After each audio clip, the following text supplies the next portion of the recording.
Three, two, one. Hey guys, I'm Ben with Upcountry Electric. Got a trouble call for this well pump here, irrigation well pump. Customer noticed it wasn't working. They had an overload fault on the screen. Um, they came, they saw overload, and then they decided to try and reset the fault to see if that would help. It did not help. They said after they reset it, they heard a very loud noise and weren't sure what that was. They then isolated power and called us. So to me, it sounds like there's a short in the motor. First thing I'm going to do is get this disconnected and get my megometer out and check for shorts within the motor windings.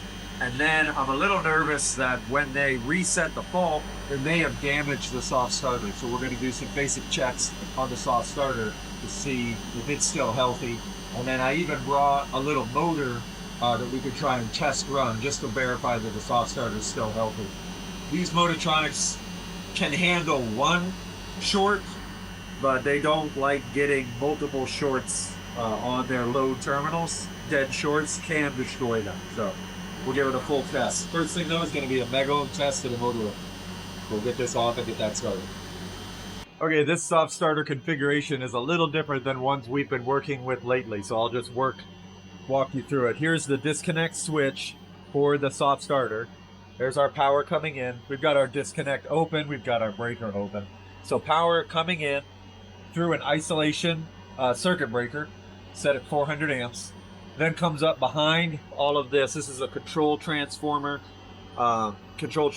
fuses, and an overload for a mechanical overload for the whole system. So then our power comes up, goes into the top of the soft starter, and then runs in the front of the soft starter down and onto these terminals here. This is our soft starter bypass contactor, in that it bypasses the thyristors within the soft starter. Now, the power at the top also splits and runs down in the back through the thyristors. And I don't know if you can see it, but up in there are 3 power lines that go down into this red molding. And then they come out of the molding here onto these lugs. So from here it comes down and goes onto these lugs. So when it ramps, the power is coming this way to the motor. And when it's done ramping, this contactor sucks in and sends the power straight through all the way down to the motor. So these are our thyristor outputs, and there's our power in. I'm going to meg this motor real quick and we'll see how it goes. I just wanted to give you an overview of what's going on in this enclosure. Okay, I got my megometer. We got the motor leads disconnected. We've got all the power isolated. It's going to go from line 1 to earth. It's just our equipment ground here. We're going to do 500 volts. Oh, that's not good. That looks like a dead short. 0 megohms. 0 megohms. Nothing. So then, that means that motor is dead shorted. That's why they got the overload. It must have been a huge amount of current. Let's go down, change our scale just to regular ohms, because we're getting it below scale on anything else. So that's from line 1 to earth, 0.36 ohms. That's a dead short. This motor is toasted. They're gonna need to pull the well out and put in a new pumping motor. Let's just get the other legs. For posterity, 0.27. That one's got 40 ohms, still terrible. Essentially a dead short. And 0.23, so yeah, it's totally shorted. We can check in the windings. Yeah. That's way high for a winding reading. Winding reading should be less than an ohm. Yeah, way high. So that those motor windings are destroyed. Okay, so that we know. We're gonna need to change out the motor. The question the customer had was if this VMX is still good. The test with that is to go from the input through the thyristors to the output. And like I showed you, these top terminals here go straight across. And we can show that with a continuity check. Now let's put you here, like so. You can even turn on a little light, wonderful. And so these terminals here are going straight through. There's our 0 ohms. 0 ohms. Yeah. And 0 ohms. So those go straight through. When this contactor sucks in, it bypasses the thyristors straight to the motor. These leads down here, coming out of the back, right here through this molded case, those are our thyristor outputs. So I'm going to check from those to our input. Greater than 22K, that's the max my meter can do, is 22,000 ohms. Greater than 22K, greater than 22K, and then I've heard it's good to switch polarity for this test, just to be sure.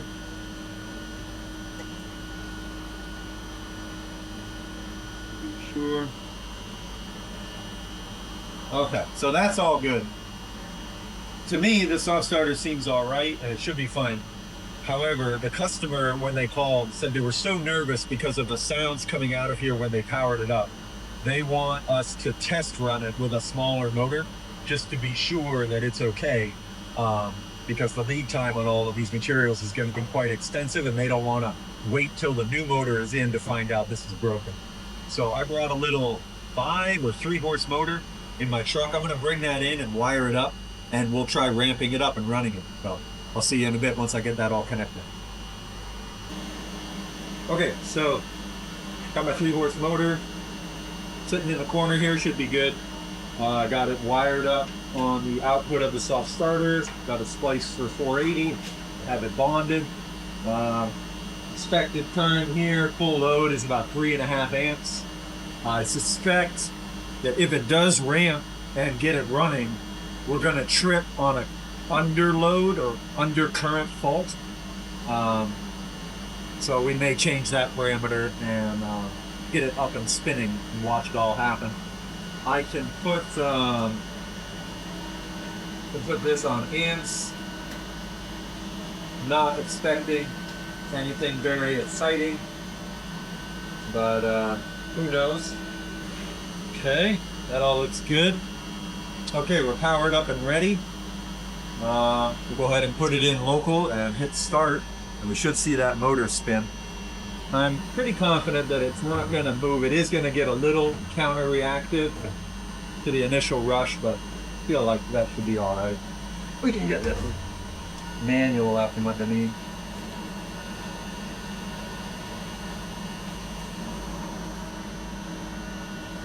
That'll help keep it honest.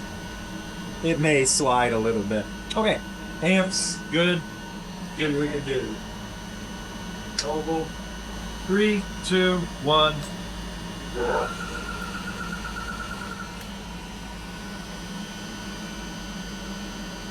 Phase loss A. That's from undercurrent. But it definitely came up and ran.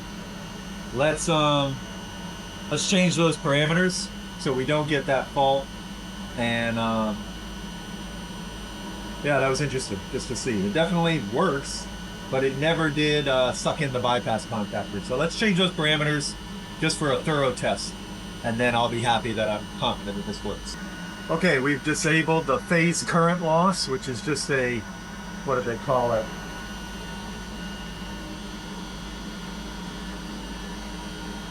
If current drops below 12% of the rating of the drive, it calls that a phase loss.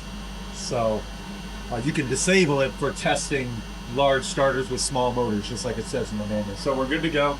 Amp clamps on, everything's set. Let's do another test. We'll watch him bounce around a little bit. I want to watch the amps a little closer this time. Here we go. 3, 2, 1.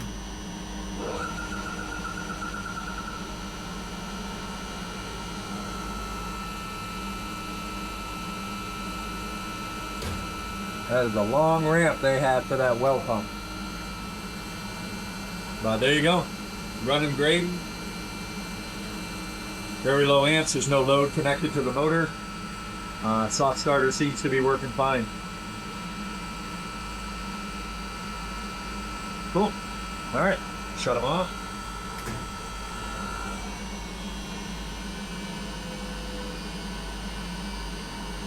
All right. Well, I think their soft starter is healthy and fine, but they do need a whole new well pumping motor. That's going to be a whole ordeal for them. So, yeah, that's about all I can do here today. We'll make notes and then make recommendations. I'll see you guys on the next one.